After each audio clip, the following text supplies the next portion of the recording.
جب ایک چھوٹا سا گیپ ڈیولپ ہوتا ہے، مطلب کیوں؟ کیونکہ ہمارے پاس جو کوفیشنٹ آف تھرمل ایکسپینشن ہوتا ہے ایک مٹیریل کا، وہ گریٹر ہوتا ہے دین دا ٹروتھ، جس کی وجہ سے جب ہمارے پاس کیا ہوتا ہے کہ یہ کانٹریکٹ ہوتا رہتا ہے اور کانٹریکٹ اور ایکسپینڈ بھی ہوتا ہے، تو ہمارے پاس وہی بات ہے، فلوئڈ ایکومولیشن ہوتی ہے.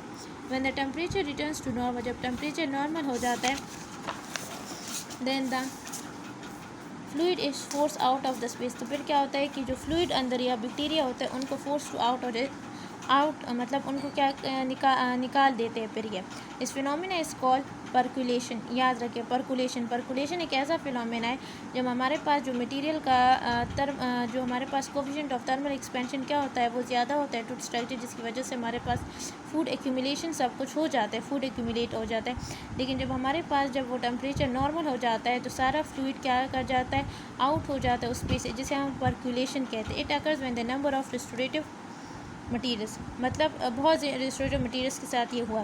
Percolation is thought to be undesirable because of possible irritation to the dental pulp، کیونکہ یہ ہمیں نہیں چاہیے ہوتا ہے کسی بھی مٹیریل میں، کیونکہ یہ ڈیمیج کرتا ہے ڈینٹل پلپ کو، اور ریکرنٹ ڈیکے کرتا ہے، مطلب آپ کے پاس بار بار ٹوتھ کی ڈیکے کرتا ہے. For an ideal filling material the material should have low level of thermal diffusivity, low level بھی ہونا چاہیے یا close to the enamel and tooth ہونا چاہیے.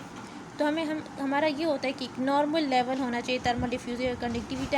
ہم کہتے ہیں کہ ہائی آئیڈل ہوتا ہے لیکن لو بھی ہونا چاہیے، کیونکہ اگین وہ کرتا ہے فلنگ کے لیے آئیڈل یہ ہوتا ہے. فلنگ کے لیے جب ہمیں چاہیے ہوگا تو ہمیں normal diffusivity lower than the lower ہونا چاہیے، یا اس کو کمپیریٹیولی ہونا چاہیے ٹو انیمل ڈینٹل. لیکن ہم جب ڈینچر بیس کے لیے ہم جب پڑھ رہے تھے ڈینچر بیس کے لیے، تو ہم چاہتے تھے کہ ہمارے پاس جو فلنگ مٹیریل جو ہمارے پاس ڈینچر بیس ان کا جو تھرمل ڈیفیوزیٹی ہو وہ ہائی ہو، کیونکہ انسان جب کہیں پہ تو اسے فیل ہونا چاہیے. لیکن جب فلنگ کے لیے ہم کہیں گے تو ان میں ہمارے پاس جو تھرمل ڈیفیوزیٹی ہے وہ لو ہونا چاہیے. ٹھیک ہے، تھینک یو.